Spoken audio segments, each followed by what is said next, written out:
Yo soy Oscar Terrazas, Partnership Manager para Terminal. Desde México y Guadalajara los saludo.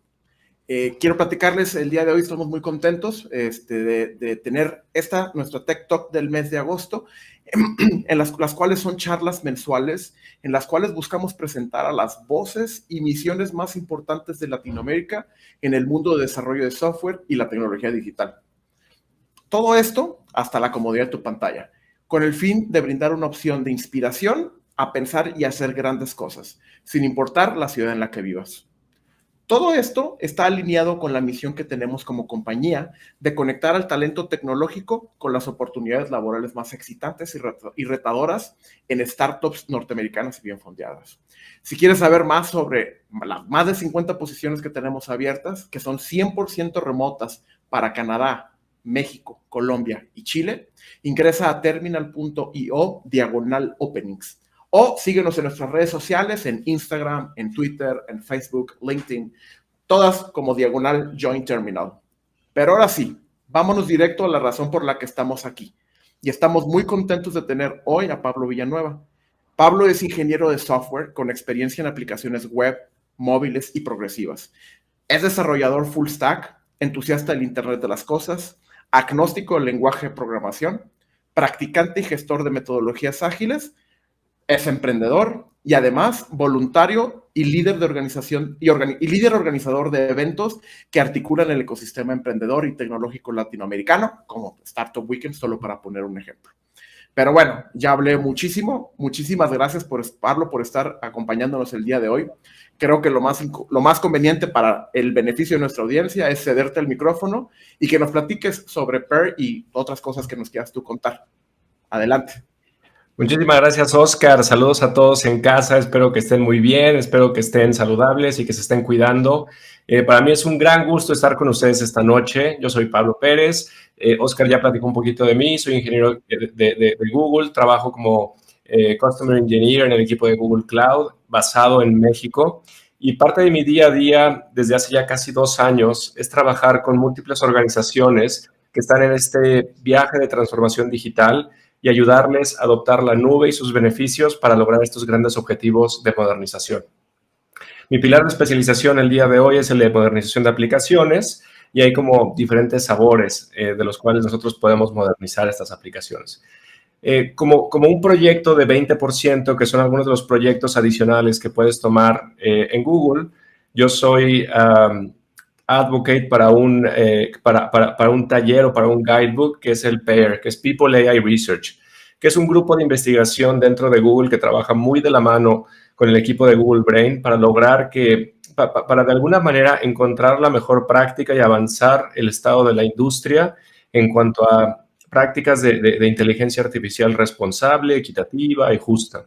Entonces, el día de hoy vamos a hablar un poquito de esto. Pero algo también bien relevante y que a mí me emociona mucho de platicar sobre PAIR es que también nos da un lenguaje común y nos da un way of work, una metodología de trabajo para que las iniciativas de inteligencia artificial no sean iniciativas de tecnología, sino que sean iniciativas de negocio y que múltiples personas puedan contribuir y podamos tener un diálogo muchísimo más rico alrededor de esta gran tecnología. ¿Qué te parece, Oscar? ¿Arrancamos? Perfecto. Pues miren, de alguna manera quiero empezar como con un pequeño disclaimer, como con una pequeña nota al pie. Y es que nosotros cuando corremos este tipo de talleres, ahorita vamos a tener la versión reducida de 45 minutos para que la conozcas, para que te puedas empapar un poquito. Pero todo esto decanta en una serie de ejercicios que puedes hacer a modo taller con tu equipo de desarrollo, con tus equipos con tus socios en un emprendimiento o hasta con equipos dentro de una organización. Pero lo más importante de todo, una de las cosas que yo te recomiendo en mayor grado, es que lo trates de hacer con personas que tengan diferentes perfiles, desde experiencia de usuario, de negocio, desarrolladores, científicos de datos, etc. La práctica de alguna manera nos ha dicho que a medida en la que nosotros empezamos a integrar diferentes puntos de vista, es cuando realmente tenemos los mejores resultados en las iniciativas de inteligencia artificial. ¿Podemos continuar, por favor? Bien, como idea inicial, te quiero decir que esta plática de los siguientes 40 minutos realmente es acerca del rol que nosotros tenemos como humanos en Machine Learning, ¿no? Entonces, y podemos pasar. Y lo primero que voy a hacer es romper lo que acabo de decir, porque no es el rol que tenemos en Machine Learning, sino es el rol que tenemos en la toma de decisiones. Pero antes de que empecemos a ver qué es diferente o único acerca de diseñar productos que estén orientados hacia la inteligencia artificial o habilitados por inteligencia artificial, primero tal vez sería bueno ver a qué nos referimos cuando hablamos de términos como AI/ML. Entonces, seguramente has escuchado de diferentes personas en las industrias, en la industria, nosotros incluidos en Google, utilizar los términos AI en inglés o inteligencia artificial y ML o Machine Learning. Entonces, tal vez podemos empezar a desempacar a qué nos referimos. Lo primero, tal vez sería más apropiado pensar en la inteligencia artificial como una meta de cómo una experiencia puede llegar a sentirse y cómo puede ser la experiencia para el usuario final. En otras palabras, hay una variedad de tecnologías que se decantan a una experiencia del usuario, que parece, pues, como su nombre lo indica, artificialmente inteligente. Esto, de alguna manera, constituye que la inteligencia artificial puede, de alguna manera, significar diferentes maneras para diferentes personas, ¿no? Entonces, y Machine Learning es un tipo de tecnología para poder dar esta noción de inteligencia artificial. ¿Cómo podría ser un carro autónomo? ¿Cómo podría ser un sistema de recomendación de tu aplicación de series favoritas? Entonces, en otras palabras, Machine Learning es un subcampo, es un área de la inteligencia artificial. No toda la inteligencia artificial es Machine Learning, pero todo el Machine Learning es inteligencia artificial. Debido a los pasos acelerados en la industria, Machine Learning es uno de los subcampos que están más en boga. Y esto es porque gran parte de los casos de uso comunes se pueden llegar a resolver utilizando Machine Learning. Es por eso que el día de hoy probablemente puedas escuchar a gente utilizando estos términos de manera intercambiable, ¿vale? Entonces vamos a continuar y de alguna manera yo creo que seguramente has visto esta imagen en algún momento y a mí, en mi experiencia, al menos al inicio, se me hacía un poquito abrumadora y realmente no estaba entendiendo lo que estaba pasando. Pero bueno, Machine Learning realmente es la ciencia para ayudar a las computadoras a descubrir patrones y relaciones en los datos sin necesidad de que tú lo tengas que programar de forma manual. La manera en la que funciona esto es utilizando algo que llamamos un modelo, que es una abstracción. Tal vez estás viendo esta ilustración en este momento. Es una abstracción de un modelo al final del día. Y realmente lo que hace un modelo es tomar ciertos parámetros de entrada, pasarlos por varias capas y al final del día hacer una predicción. Entonces, basado en el tipo de entrada de datos, basado en lo que el modelo está entrenado para hacer, un modelo puede responder preguntas como, por ejemplo, hay música tocando en este momento. ¿Cuánto tiempo me tomaría llegar a casa? ¿De qué es esta fotografía? Y que te dé tal vez alguna extracción de entidades o algo por el estilo. ¿Podemos continuar, por favor? Entonces, imagínate, por ejemplo, una aplicación de una cámara de teléfono. Y aquí podría ser cualquier teléfono inteligente, el que tienes en tu casa, y tienes un producto que utiliza un modelo de detección de imágenes o de objetos en las imágenes. Este modelo toma una entrada, como podría ser el feed de tu cámara, para hacer una predicción de cuáles son los objetos que están detectados. Y pues los predice de manera precisa o no. En este caso, predice de manera correcta que tal vez estamos viendo un gato en la imagen, ¿no? En un muy alto nivel, esto es cómo funciona Machine Learning, ¿vale? Y como te puedes imaginar, podemos continuar, por favor. Como te puedes imaginar, el día de hoy ya está, este tipo de tecnología forma parte de nuestro día a día, desde cosas tan comunes como podría ser un motor de recomendación, hasta cosas tal vez de alto riesgo, como podría ser un auto autónomo, que lo podemos ver en la siguiente diapositiva. Pero lo más importante acá es que a medida en la que nosotros empezamos a construir más experiencias utilizando Machine Learning, es crítico que nosotros como creadores de producto entendamos el rol en cómo podemos lograr que los usuarios se sientan en control de la tecnología y no de la otra manera. Ese es un aspecto fundamental de lo que tratamos de lograr cuando hablamos del Human Centered AI o la inteligencia artificial centrada al humano. Sobre todo y de mayor importancia, entendiendo los misconceptions, las faltas de entendimiento que el público en general puede llegar a tener de esta tecnología. Entonces, la percepción humana, como pueden ver acá, realmente de alguna manera está en el asiento del piloto en cada una de las etapas de una iniciativa de inteligencia artificial. Y hay una capa adicional que es significativa, que nosotros podemos ser creadores de producto, pero también somos humanos. También somos personas que intencional o sin intención estamos dándole forma a cada fase de una iniciativa de Machine Learning. Entonces, de alguna manera tenemos, y yo creo que esta imagen probablemente la gran mayoría de ustedes la han visto, cuando nosotros hablamos de una iniciativa de ML, normalmente decimos que hay como 3 grandes fases. Ya cuando realmente la tratamos de poner en producción, nos damos cuenta que hay un montón de pasos adicionales. Pero si nosotros tratáramos de descomponer cómo funciona Machine Learning en el más alto nivel, tendríamos estas 3 fases. Tendríamos una fase en donde quizás estamos adquiriendo datos, los estamos coleccionando y los estamos etiquetando, y vamos a hablar un poquito de qué se trata el etiquetar después. Tenemos un paso de construcción y de evaluación de los modelos, y finalmente, cuando un modelo cumple los objetivos de negocio, podemos empezar a generar ciertas predicciones. Pero aquí algo importante o algo bien relevante es que este es un ciclo virtuoso. Seguramente has escuchado que el AI como que empieza a mejorar sobre el tiempo.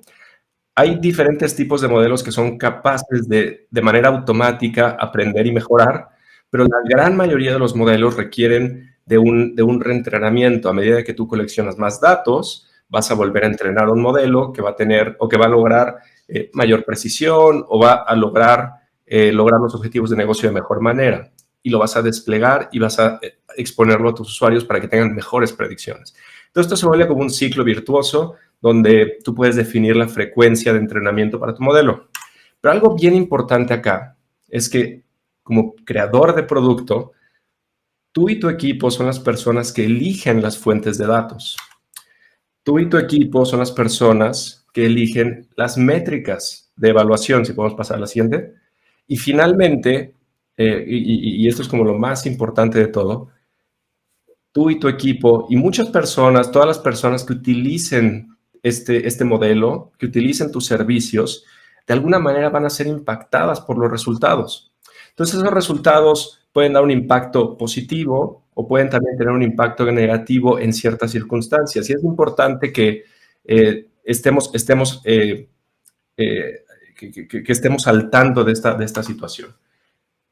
Si podemos pasar. Entonces, debido a esto, y este fue como el framing que el equipo de Pear se hizo, hace más de 2 años, ya un poquito más tal vez, hubo un grupo de personas dentro de Google que se juntaron porque querían asegurar o poner cierta práctica o cierta guía para ayudarle a diferentes equipos internos y externos a construir experiencias en mejor manera y maneras más inclusivas, y asegurarse de que las aplicaciones que utilicen inteligencia artificial estén alineadas con las necesidades de las personas. Porque esto no se trata solamente de tecnología, sino también el impacto que tienen nosotros como humanos, y por eso el día de hoy estamos hablando de Human Centered AI.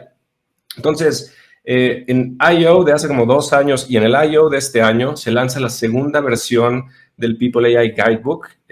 Ahorita les voy a pasar la liga, pero solamente para que se den una idea de lo relevante y de lo importante que es esto para nosotros.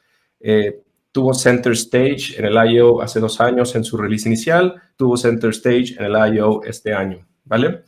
Y entonces este guidebook está conformado de 6 capítulos. Y la intención es que tú puedas tomar mejores decisiones centradas al humano al momento en el que estés diseñando tu feature o tu producto que utilice inteligencia artificial. Es el resultado de más de 100 diferentes personas que están contribuyendo dentro de Google y dentro de la umbrella de Alphabet, tratando de sintetizar todo lo que hemos aprendido en los últimos años para diseñar estos productos de manera inclusiva, de manera justa, de manera equitativa. Y este guidebook tiene 6 capítulos que vamos a cubrir. Hoy vamos a cubrir 3 de estos 6, que son el de definir necesidades de usuario, algún tema ahí de Data Collection Evaluation y el de Explainability and Trust. Lo importante es que tú puedas entrar al guidebook, está disponible de manera pública, abierta, universalmente disponible para ti, y vas a encontrar una cosa adicional. No está asociado a ninguna marca en particular, no vas a encontrar el logo de Google por ningún lado. Lo más importante acá es que tú te sientas cómodo aplicándolo y que esto sea algo que ayude en el proceso de diseño de tus features de AI. Entonces, como bien decía, esto nada más es una muestra. Se pueden ir ahí está la liga, design.google/AI-guidebook. Puedes entrar ahí y vas a ver el detalle de cada uno de los capítulos, una hoja de trabajo para que hagas algunas actividades con tus equipos de producto. Y al final vamos a hablar un poquito de lo que viene en la versión 2, que salió hace 2-3 meses, que es alrededor de la idea de patrones, ¿vale? Entonces, empecemos y platiquemos por el primer capítulo, que es necesidades de usuario y definición de éxito. Este capítulo, de alguna manera, lo que va a hacer es centrarse en si la inteligencia artificial puede llegar a ser un buen enfoque para resolver el problema que estás tratando de resolver. La intención acá es que no solamente pienses en que tienes que utilizar inteligencia artificial porque tienes datos, o porque es un buzzword, o porque es sexy con un inversionista, sino tratar de entender en qué momentos y bajo qué consideraciones te puedes ir por alguna heurística más tradicional, una lógica condicional, y en qué momentos le vas a sacar todo el provecho y todo el valor a la inteligencia artificial. Entonces, de alguna manera, no reemplaza lo que tú ya tienes no reemplaza metodologías de discovery, de co-creación, de innovación, sino que simplemente una vez que tú ya identificaste un caso de negocio, una nueva funcionalidad que le va a dar un montón de impacto positivo a tus usuarios, entonces ahí construye una capa adicional, un pasito, un escalón adicional para tratar de decirte si esto podría ser resuelto de manera adecuada o si la inteligencia artificial le da valor único a tu producto. ¿Vale? Entonces, lo que nosotros estamos tratando de hacer aquí es cambiar la manera en la que pensamos. De pensar si puedo utilizar la inteligencia artificial para lograr algún objetivo, a cambiar el framing de la pregunta y decir, primero, ¿cómo puedo resolver esto? ¿Cuál es la mejor manera o la mejor experiencia para mi usuario? Y como segundo paso, tratar de entender si la inteligencia artificial resuelve el problema de manera única. Porque si vemos el siguiente diagrama, que es un ejercicio que tú también puedes hacer, normalmente podrías estar en una videoconferencia donde estés ideando con tu equipo, una cervecita, una pizza, lo que sea. Tienes a tu diseñador, tienes a tu PM, tienes a tu business owner y a las personas de ingeniería.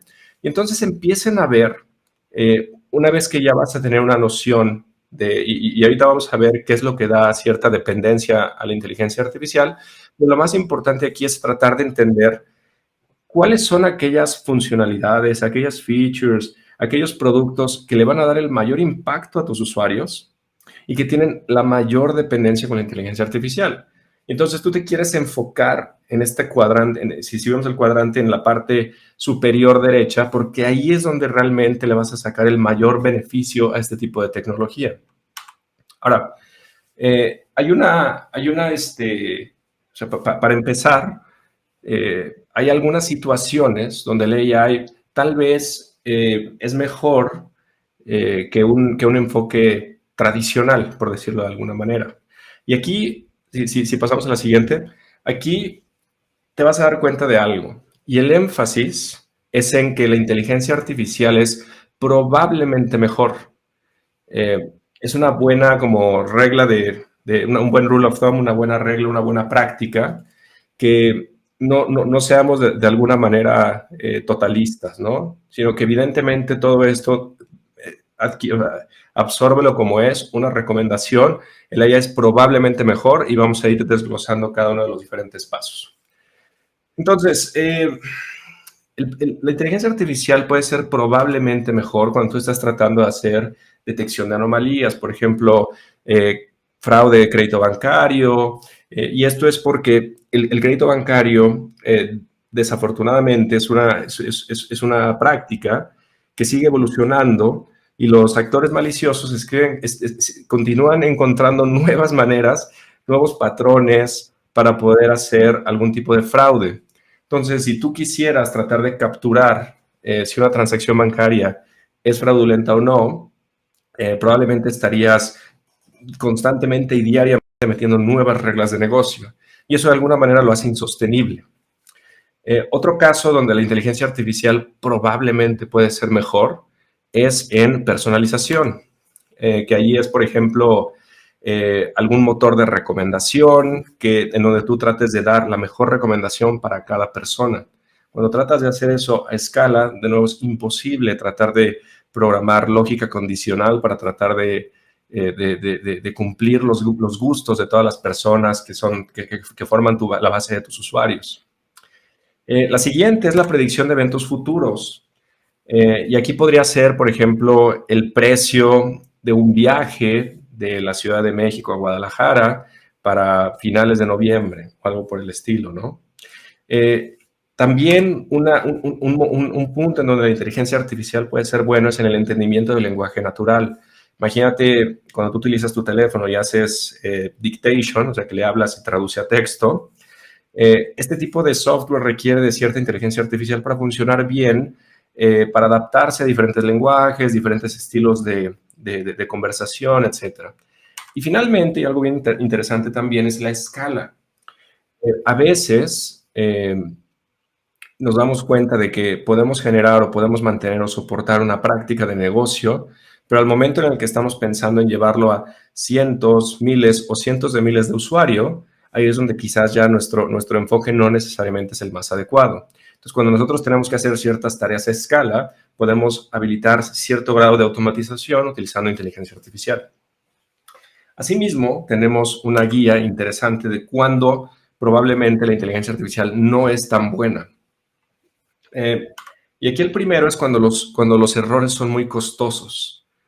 Si el costo del error, el costo de equivocarse es muy alto y es más alto que los beneficios, tal vez en tener un incremento adicional en algún success rate o algo por el estilo, entonces tal vez probablemente no es buena práctica hacerlo. Ahora, esto puede llegar a ser el caso, por ejemplo, cuando la vida de una persona puede llegar a estar en riesgo, o por ejemplo, cuando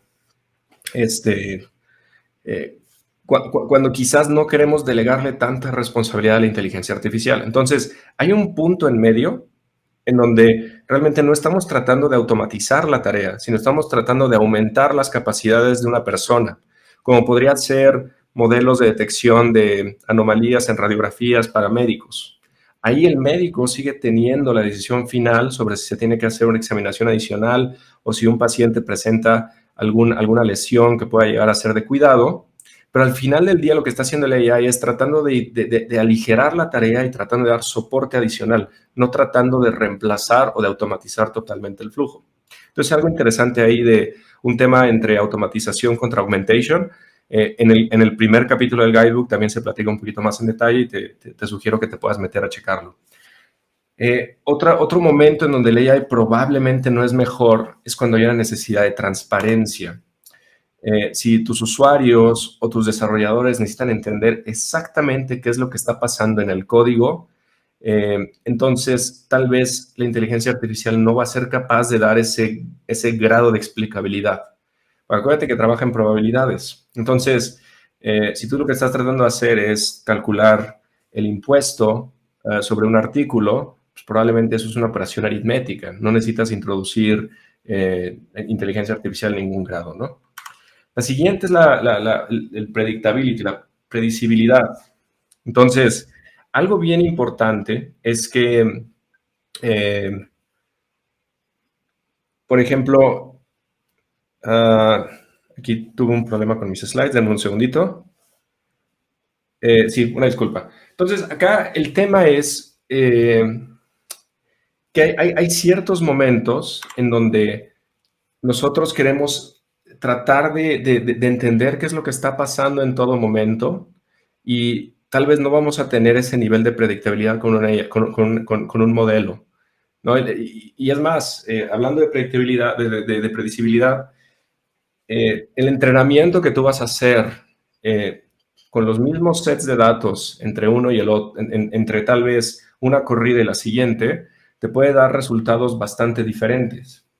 Entonces, si tu expectativa como negocio es siempre llegar al mismo resultado, entonces probablemente la inteligencia artificial no es un buen enfoque. Y finalmente, cuando la gente te dice que no lo quiere o que no lo necesita, creo que es muy importante entender al usuario, ponernos en sus zapatos y tratar de ver cuáles son aquellas tareas que el usuario quiere seguir manteniendo, tal vez porque le da gusto y alegría hacerlas, o tal vez porque son demasiado sensibles y prefieren no meter a una inteligencia artificial en la mezcla, ¿vale? Entonces, ahora que tenemos esta idea abstracta de cuándo la inteligencia artificial puede ser un buen fit o un buen enfoque, ¿cómo lo puedes aplicar a un producto de la vida real? Por ejemplo, ¿cuáles son algunas de las situaciones en las que tú o alguien más tal vez tienen diferentes necesidades en diferentes tiempos? Nos gusta platicar de un desarrollo que hizo el equipo de Google de una aplicación que se llama Google Flights, que desafortunadamente no ha sido una herramienta necesariamente de un uso tan elevado los últimos 2 años, pero que con un poquito de suerte va a volver a ser relevante muy pronto. Entonces, el equipo de Google Flights encontró una necesidad en la industria, que era que diferentes personas estaban tratando constantemente de encontrar un buen deal, o sea, un buen precio para tratar para tratar de viajar, ¿vale? Entonces, el equipo de Flights tiene empezó a diseñar una funcionalidad que se llama Flights Insights, que de alguna manera lo que hace es que tú puedas investigar el mejor tiempo para comprar un boleto. Este equipo utilizó el Pair Guidebook hace 2, 3 años para diseñar esta experiencia centrada al usuario. Y vamos a utilizarla de ejemplo para el resto de la plática, para platicar de algunos conceptos por ahí, ¿vale? Entonces, este equipo empezó a conducir investigación de usuario y ellos identificaron una necesidad de usuario de alto impacto, que era cuándo comprar el mejor precio, cuándo obtener el mejor precio. Y exploraron cómo diferentes usuarios trataban de entender o trataban de calendarizar o comprar estos boletos de vuelo. Encontraron un patrón común. Y ese patrón común es que las personas revisaban múltiples sitios de manera repetitiva. Y sobre un periodo de tiempo, estas personas trataban de entender fluctuaciones en el precio. Entonces, este tipo de patrones de comportamiento son importantes porque puede ser una base para cómo es el estado actual del mundo y qué es lo que estás tratando de mejorar. Y también te puede servir de inspiración por cómo la inteligencia artificial puede cambiar o puede mejorar el flujo de trabajo de una persona. Entonces, construyeron esto y funciona bastante bien. Flights es un muy buen enfoque para inteligencia artificial porque la data está ahí, es buena, es fácil de entender y es algo que también se puede hacer a escala. De nuevo, platicando de algunas de las propiedades quizás de cuándo la inteligencia artificial puede llegar a ser buen enfoque, ¿no? Entonces, si regresamos a ese cuadrante mágico, este caso de uso particular encajaría en esa matriz de 2x2, encajaría en la parte superior derecha, mayor impacto con mayor dependencia hacia la inteligencia artificial. Estamos tratando de predecir eventos futuros y es algo que realmente muchas personas hacen, gastan mucho esfuerzo y es algo que creo que todos en algún momento estamos tratando de hacer alguna labor de comparación. Entonces, la parte difícil acá era tratar de definir si esto iba a ser algo relativamente sencillo para que la gente entendiera qué es lo que estaba pasando detrás de escenas. Porque para personas que viajan muy seguido, tal vez es muy fácil de entender. Pero para muchos de los usuarios de flights, tal vez gente que viaja cada 6 meses o viaja un poquito menos, no necesariamente es tan claro. Entonces no tienen un modelo mental de cómo fluctúan los precios de vuelos o qué es lo que hace que sean más altos o menos altos, ¿no? Entonces, aun cuando ellos tenían una necesidad clara de usuario, si podemos regresar al anterior, aun cuando ellos tenían una necesidad clara de usuario y un patrón definido, algunas personas simplemente no estaban listas para interactuar con una predicción, no confiaban en ella. Y algunas personas hasta querían como apostar en contra de la predicción. Entonces, el equipo tuvo que encontrar una manera de explicar qué es lo que estaba pasando para que el usuario pudiera hacer una decisión racional, una decisión consciente al momento en el que usaba esta aplicación. Entonces, tenemos un capítulo entero acerca de esta parte de definir las necesidades del usuario y definir el éxito. Este es un capítulo que a mí me gusta mucho trabajar con mis clientes, porque creo que hay mucho ruido y no necesariamente sabemos cuándo empezar a utilizar inteligencia artificial en nuestros desarrollos. Hay ciertos casos de uso que son como los más comunes y ahí tal vez nos podemos saltar un poquito algunos de este capítulo en particular, pero cuando tú estás pensando en traer una nueva funcionalidad que realmente te da un valor diferenciado, yo te recomiendo que cheques este primer chapter, ¿vale? Listo. Vamos a pasar al segundo, que es el de explicar nuestro sistema de inteligencia artificial. Entonces, aquí la pregunta se convierte en, ¿realmente confiarías en él? Y como diseñador de producto, ¿quién sería más propenso a confiar en esta experiencia? ¿Quién no lo haría? ¿Quién tal vez encontraría esto útil o de utilidad? Entonces, debido a que los productos de inteligencia artificial están basados en estadística y en probabilidad y que de alguna manera tienen sesgos inherentes, el usuario no debería de confiar en ellos completamente. Entonces, lo que nosotros podemos empezar a incluir son ciertas explicaciones o ciertos modelos mentales para que el usuario pueda saber cuándo puede confiar en una predicción y cuándo puede utilizar su propio juicio. Entonces, del lado izquierdo, si lo conceptualizamos como un espectro, del lado izquierdo, y aquí podemos avanzar al siguiente, por favor. Del lado izquierdo tenemos un usuario que no tiene confianza en la experiencia que estamos desarrollando. Una más, por favor. Entonces, aquí el sentimiento del usuario es, no sé no sé de dónde sacaron esta predicción o esta recomendación, no sé de dónde está, no sé de dónde viene, la voy a ignorar. Entonces, este es un lado del espectro.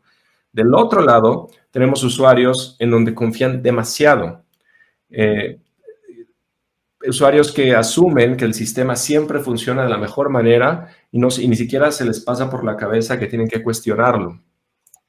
Entonces ahí es donde nosotros tenemos que empezar a hacer cierta lluvia de ideas para ver qué tipo de interacciones, resultados y explicaciones del sistema, de lo que está pasando detrás de escena, pueden ayudar a incrementar, decrementar, inflar la confianza en tu sistema, porque lo que quieres es estar en el punto de en medio, lo que quieres es estar en este punto de confianza calibrada. Y el punto de confianza calibrada es cuando una persona sabe cuáles son ahora sí que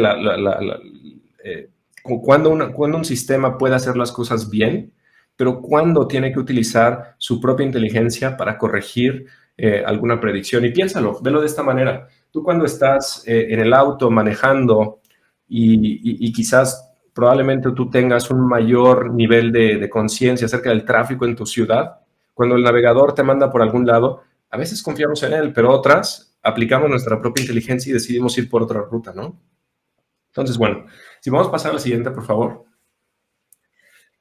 Entonces, si tú quieres construir, y una más, si tú quieres construir esta confianza calibrada, hay 3 cosas que te deberías de preguntar. La primera son, ¿cuál es esta balance de riesgo-beneficio hacia la experiencia de tu usuario? ¿Cuáles son algunas de las consecuencias si un usuario confía de más una recomendación de tu funcionalidad? ¿Qué pasa si están ignorando una recomendación basada en experiencias malas previas?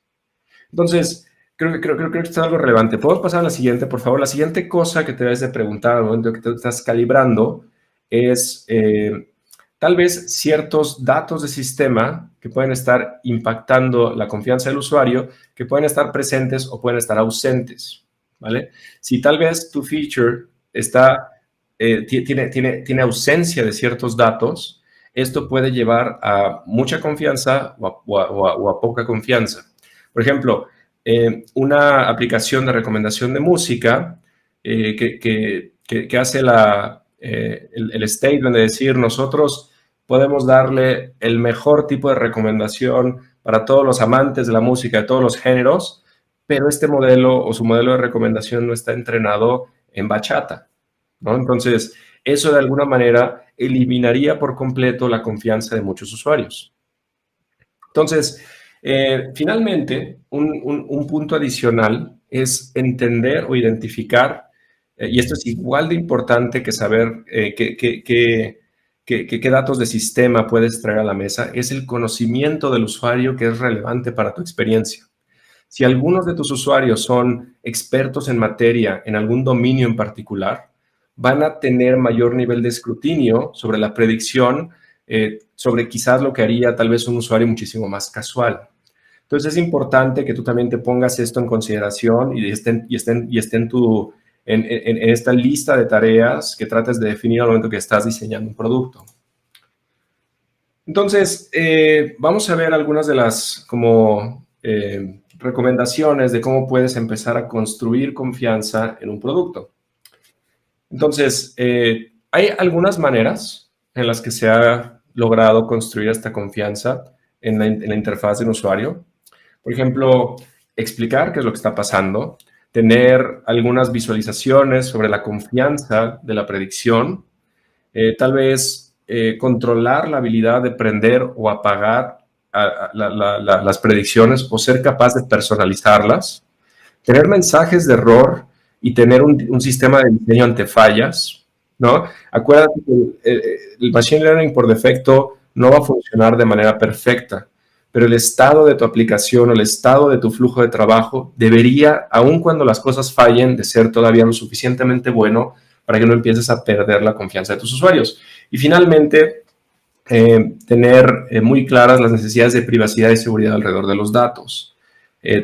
Tal vez debería de ser capaz de utilizar alguna funcionalidad sin necesariamente estar dando datos personales o datos de interacción diaria para poder lograrlo. Tal vez, si lo hago, puedo generar una recomendación o un resultado muchísimo más preciso a lo que estoy tratando de hacer, pero tal vez puedo utilizar un recomendador sin necesariamente estar dando mis datos en primera instancia.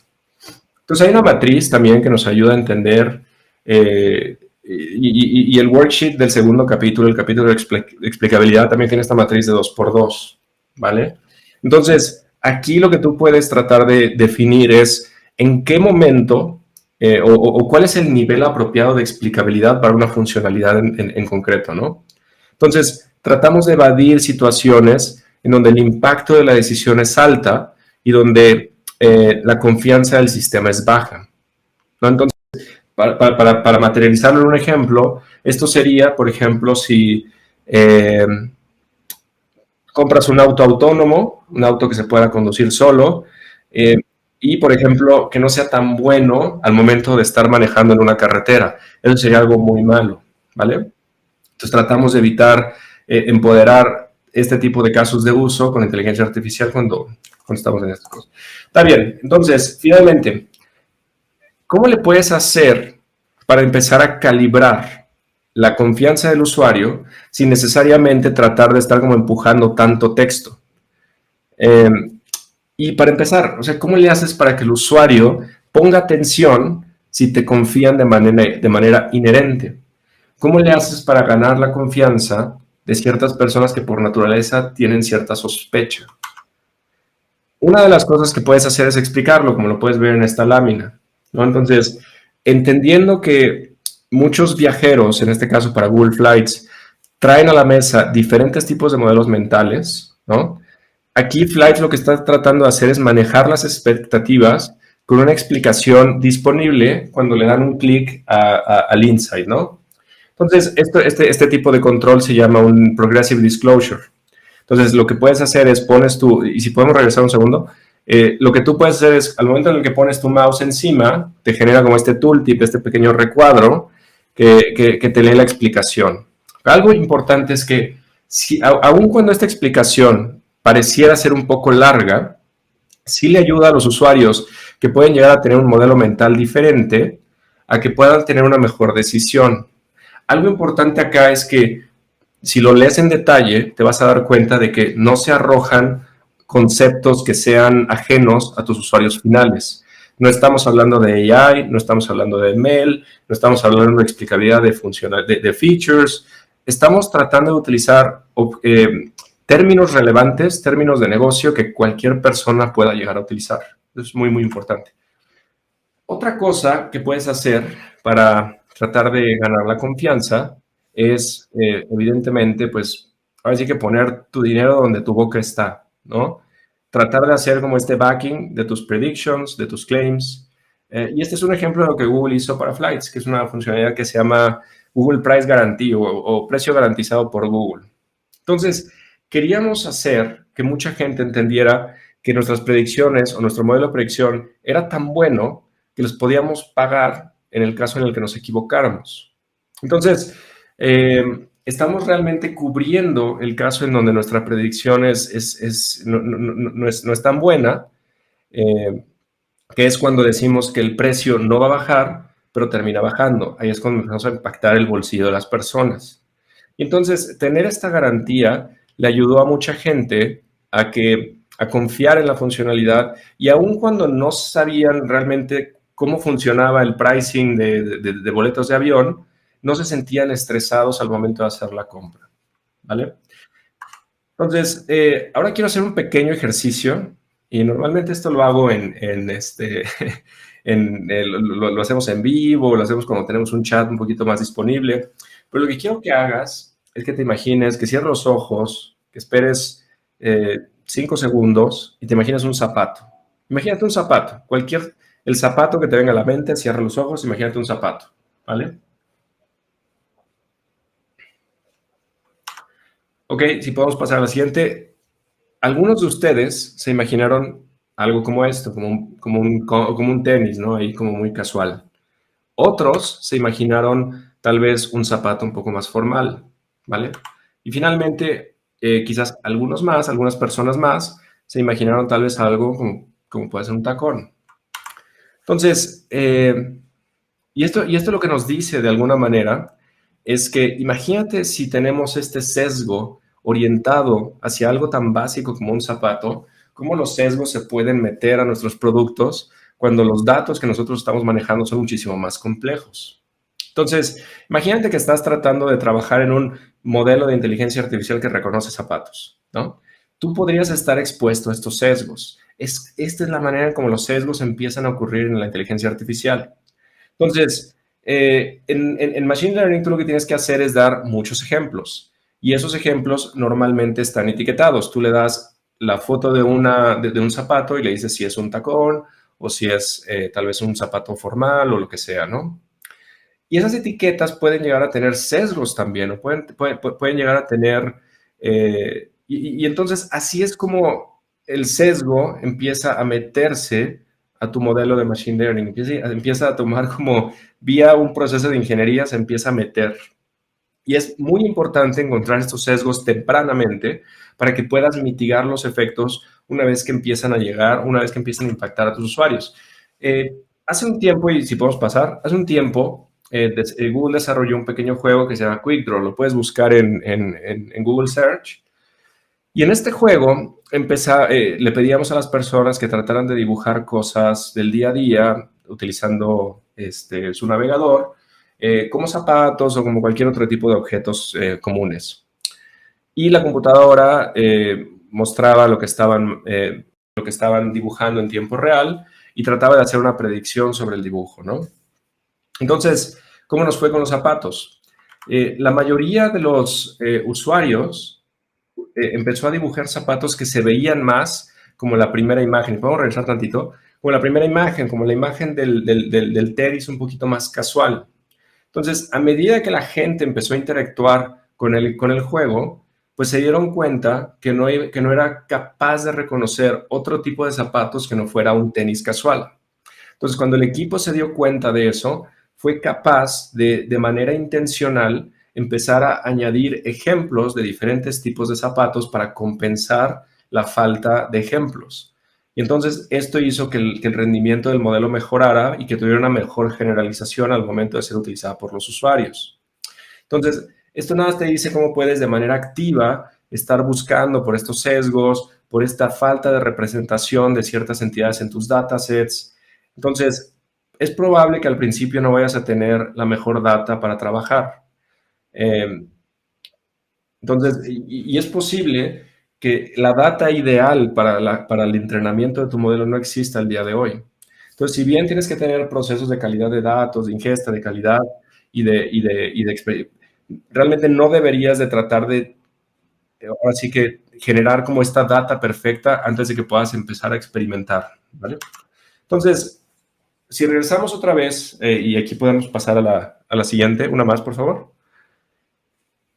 Si regresamos otra vez al ejemplo de QuickDraw, que también nos sigue dando un poquito más de insight, lo que estás viendo en pantalla son imágenes de sillas que diferentes personas dibujaron y están superpuestas una sobre la otra. Y lo que te puedes dar cuenta es que para algo tan sencillo como una silla, como una silla en la que te sientas, personas de diferentes geografías tienen un modelo o piensan diferente, o se la imaginan diferente. Entonces, eso nos dice que diferencias que son cross-culturales también pueden llegar a meter sesgos en tus modelos. Entonces, algunas sillas estaban más como hacia el costado, otras estaban hacia el frente. Entonces, lo que nos dice esto es que algunas veces los sesgos se meten cuando tú empiezas o empiezas a identificar sesgos al momento en el que empiezas a analizar los datos también alrededor de diferentes culturas, que es algo también súper, súper interesante y relevante. Otro ejemplo que tengo por ahí es que el bias también se puede meter en los productos, ya en la experiencia final. Entonces, tal vez de alguna manera has visto esta imagen, probablemente hace unos años circulando por ahí en Twitter. Pues como contexto, Google Translate es capaz aprendió de miles de millones de ejemplos traducidos en el Internet. Históricamente, únicamente había dado una traducción para una búsqueda, que es lo que estás viendo del lado izquierdo. Y esa traducción pudo haber sido en la forma masculina o en la forma femenina. Entonces, cuando el modelo producía una traducción, de manera, ahora sí que sin tratar de hacerlo de manera intencional, replicaba un gender bias, replicaba un sesgo de género, ¿no? En este caso era mencionar o relacionar palabras en su forma masculina como fuerte o doctor y palabras al femenino, cosas como enfermera o bella. Entonces, la solución fue que cuando nosotros tenemos ciertos términos que no necesariamente, que son de género neutral, como podría ser doctor, lo que hace Google Translate es mostrar ambas traducciones en el masculino y en el femenino. Entonces, ese también es un como ejemplo bastante interesante. Y uno más, que ya es el final, es, por ejemplo, un ejemplo de la industria automotriz, ¿no? Algo que para mí fue una sorpresa y tal vez para ti también lo será esta noche, es que hasta hace un par de años, este tipo de pruebas que tú ves en pantalla, normalmente se llevaban a cabo utilizando estos como dummies, estos muñequitos de impacto, en los asientos del conductor. Normalmente no se estaban llevando este tipo de pruebas con estos muñecos que de alguna manera representaran la fisiología femenina. Entonces, por más de 30 años se asumía que era suficiente utilizar un dummy que fuera como más promedio, que quizás tuviera más la complexión tal vez asociada a un género masculino. Y lo que nos dimos cuenta que podría ser más alto, podría ser más robusto, lo que sea. Y lo que nos dimos cuenta, si puedes pasar a la siguiente, es que el impacto que tenía el no conducir este tipo de pruebas con diferentes dummies era que, aquí, si podemos pasar a la siguiente, que 47% de las mujeres que desafortunadamente tenían un accidente tenían mayor probabilidad de tener una lesión grave, ¿vale? Entonces, hay diferentes comportamientos, ¿no? Y creo que lo importante es tratar de entender de dónde viene como esta desconexión. Yo no creo que las compañías automotrices estén tratando de intencionalmente herir a alguien. Entonces, yo elijo otra respuesta. Yo creo que hay actores que tienen comportamiento racional, ¿no?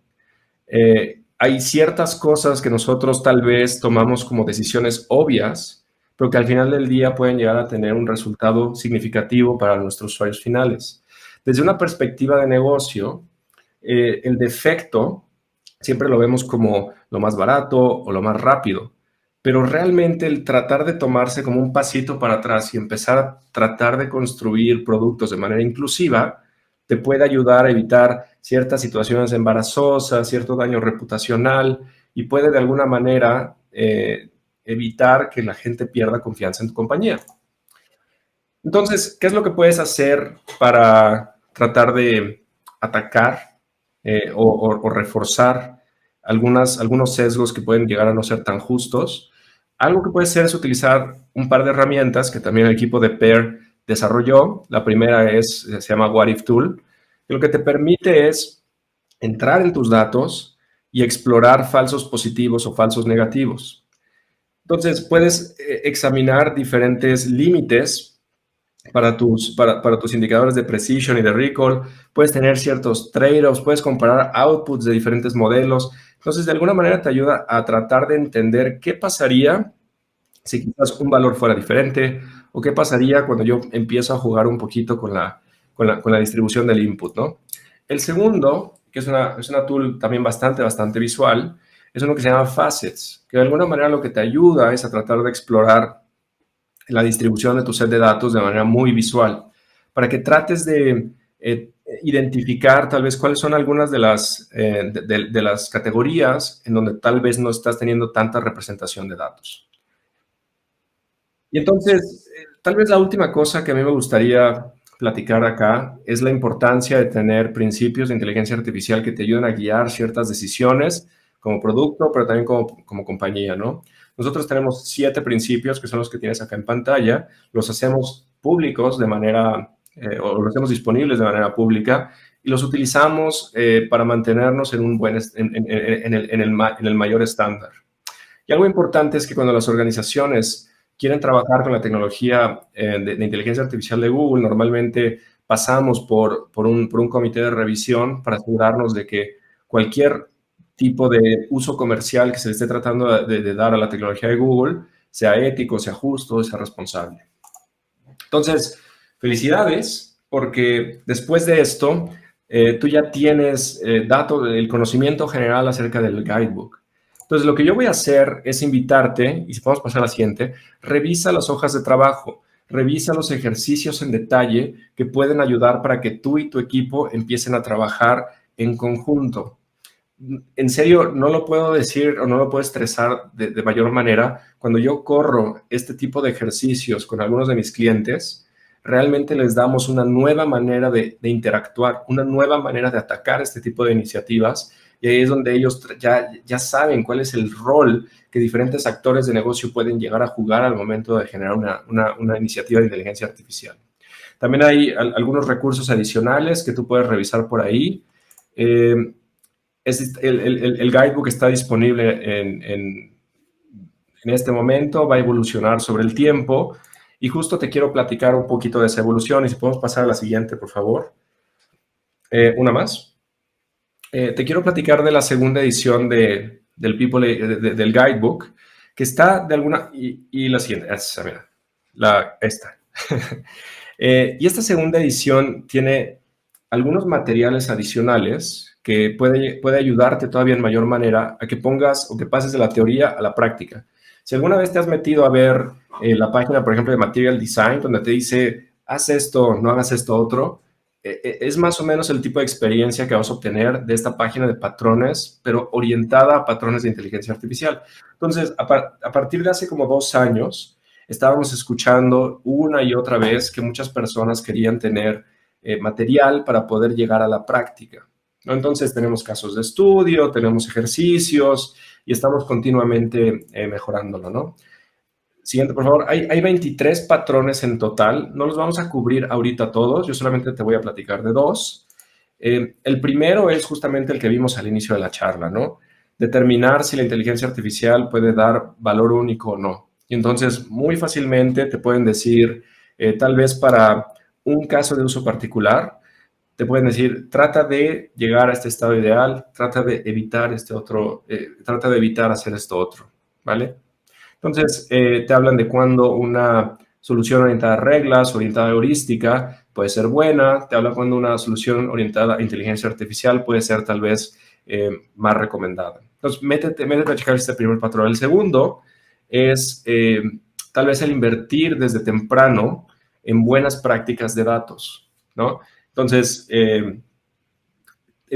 entrar en temas de planeación de datos, procesos de colección, procesos de ingesta. Entre más datos de calidad tengas, realmente mejor va a ser la salida de tu modelo. Entonces, los productos de inteligencia artificial pueden sufrir sin el nivel adecuado de enfoque o recursos desde el principio. Entonces, estos son, por ejemplo, los ejemplos que llamamos el data cascade, ¿no? Entonces, puede ser muy difícil diagnosticar o detectar algo hasta que la experiencia de tu usuario ya sea impactada. Entonces, tratar de meter como estas prácticas relacionadas a calidad de datos, a procesos de colección desde el principio. Y finalmente terminamos con un par de ideas clave, ¿no? Primero, el tener accountability, ¿no? Nunca dejar las manos fuera del volante, saber que no hay algo que se llamen datos neutrales. Todos los datos inherentemente tienen un sesgo y ser más conscientes en las maneras en las que nuestros sesgos humanos pueden impactar cada una de las etapas del proceso de inteligencia artificial. Segundo, el ser escépticos, ¿no? Entonces, normalmente cuando estamos en una conferencia de inteligencia artificial y alguien habla de el Terminator, Skynet, nos reímos, ¿no? Pero realmente las decisiones humanas van a influenciar y están dándole forma al futuro de la tecnología. Entonces hay que ser escépticos en cuanto a los mitos que nos decimos los unos a los otros, no solamente platicar de la ciencia ficción. No podemos estar confiando en ciertos sistemas que nada más nos digan el conocimiento convencional, sino tratar de hacer challenge, ¿no? La siguiente es ser humano. Entonces, hay un tema, y sobre todo si te metes al primer chapter, en cuanto a métricas de éxito de tu modelo. Ese tipo de métricas de éxito yo creo que pueden llegar a traer lo mejor de la naturaleza humana, ¿no? Entonces,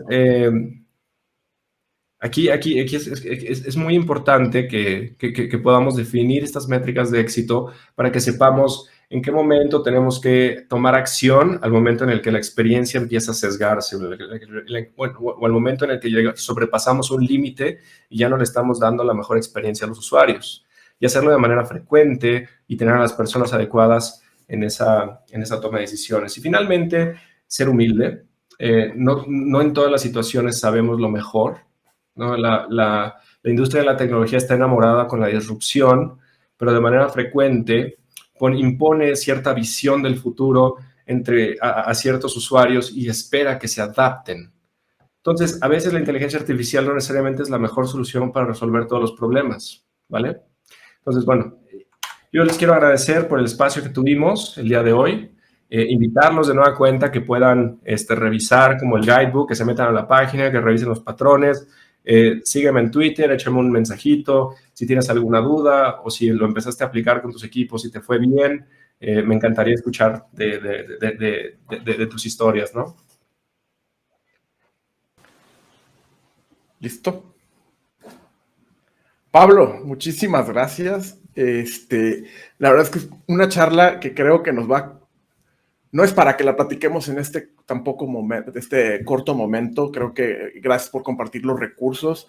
Las guías se ven bastante útiles para seguirlas solo. Entonces, dejamos las ligas en los chats por si quieren ir a buscar directamente todos los recursos que compartió Pablo, ahí los pueden encontrar. Incluso vienen los recursos del GitHub que compartió también, por si quieren revisarlos más a profundidad o utilizarlos, ¿no?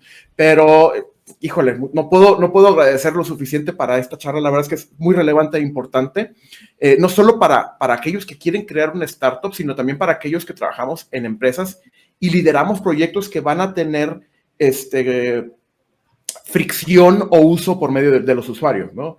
Entonces, la verdad que yo disfruté mucho esta charla, la audiencia también. Dejaron ahí algunas preguntitas y saludos. Si quieres vamos a leerlas así rapidísimo. Digo, de entrada, te mandaron saludos desde Chile. Tu tocayo Pablo anda saludando desde Chile, Super, pero también por ahí está Joel saludando, y de hecho tiene algunas preguntitas que ahorita las vamos a abordar. Perfecto. Pero digo, de entrada, la primera pregunta que nos hace Joel es: ¿qué tamaño debe de tener la empresa para seguir estos guidebooks? ¿Hay alguna, esto sobre todo en tema de relación costo-beneficio?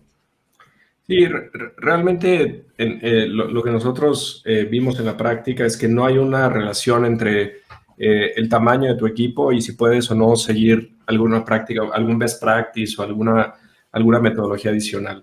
¿Por qué? Porque no estamos tocando, al final del día no es un contenido necesariamente técnico, sino es un contenido que toca en la labor que cada miembro de tu equipo puede llegar a tener al momento en el que están construyendo una experiencia. Entonces, lo que yo te diría es, sin importar si tienes un equipo pequeño o un equipo grande, si lo que tú estás tratando de hacer es generar experiencias de la inteligencia artificial que sean justas, que sean centradas al humano, que tengan ciertos como consideraciones hacia tu usuario final, que tengan ciertas consideraciones de explicabilidad.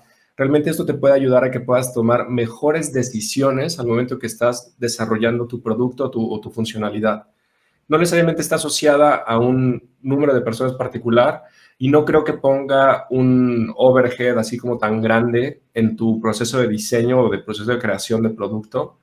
Ahora sí que son pasos adicionales, pero que son pasos adicionales que te van a ayudar a que no tengas o una mala experiencia o que tengas que tener tanto retrabajo más adelante. Entonces es una buena inversión, ¿no? Del tiempo tuyo y del tiempo de tu equipo. Sí, claro, porque al final del día, si estás diseñando centrado en el usuario, o más bien, o si no estás diseñando pensando en el usuario, vas a tener que regresar eventualmente, ¿no? Como en un ciclo corto. Y también creo que un poquito relacionada a la misma pregunta te hace Joel, pregunta: ¿en qué etapa debería estar mi producto para poder empezar a pensar en IA, ¿no? En inteligencia artificial? ¿Hay alguna respuesta para eso? Sí, yo creo que eso es muy buena pregunta, porque pues podemos hablar como de la naturaleza del producto, ¿no? O sea, hay productos que su propósito central o su core business, pues definitivamente es el resolver algo a través de una funcionalidad empoderada o habilitada por inteligencia artificial. Pero tal vez tú tienes un motor de e-commerce y el día de mañana nada más quieres prender alguna recomendación, un next best offer, una recomendación de categoría, una recomendación de producto, quieres hacer un bundle. Entonces ahí la inteligencia artificial se convierte más en una funcionalidad de tu solución y no en tu solución per se. Entonces, lo que tú puedes hacer es, a medida que tú tratas de identificar cuáles son los problemas principales de tus usuarios, empiezas a resolver esos. Algunos los vas a resolver con lógica de programación tradicional, convencional, y otros sí los vas a tratar de resolver con inteligencia artificial. Entonces, empiezas a ver cómo le arreglo el problema más importante a mis usuarios y después empiezo a iterar como parte de mi backlog y veo cuáles sí, cuáles no pueden ser habilitados por inteligencia artificial y los empiezo a tratar como funcionalidades. Entonces, lo puedo empezar a integrar en mi proceso iterativo de desarrollo o de diseño de producto, ¿no? Ok. Bueno, y una última pregunta. Carlos Salinas, no el expresidente, Carlos Salinas aquí de Guadalajara, nos dice: ¿qué tan buena es la idea o qué tan buena idea es usar inteligencia artificial para medir capacidades humanas. Y digo, creo que aquí está haciendo un replanteamiento de una pregunta con respecto a descifrar personalidades. Arriba preguntaba sobre cómo utilizarla para descifrar personalidades y amplía un poquito más donde nos dice, y digo, y no sé si tengas respuesta para esto, y si no, creo que podemos tener la charla offline por Twitter. Sí, pero, por ejemplo, como pensando en test de personalidades donde tienes múltiples preguntas en las cuales el usuario responde, y tú, ¿cómo podrías utilizar un modelo de inteligencia artificial para poder evaluar la personalidad de una persona, ¿no? Un examen vocacional, predecir cuál es la mejor carrera para esa persona. Sí, y yo creo que es un punto interesante, ¿no? Porque al final del día, creo que como parte del problem framing que tenemos que hacer, ¿no? O sea, tenemos que también tratar de entender para qué queremos hacer esa clasificación de quizás la personalidad. Entonces, la vamos a utilizar tal vez, imagínate, en un usuario, en un como escenario muy oscuro, la vamos a utilizar para tratar de ver quién tiene las mejores opciones de career development o career advancement y entonces promover a esas personas sobre otras. Entonces, ¿cuál es el costo de equivocarme? Potencialmente le puedo truncar la carrera profesional a una persona. Entonces, en ese momento, tal vez el costo del error es tan grande que probablemente no sea un buen uso de la tecnología, ¿no?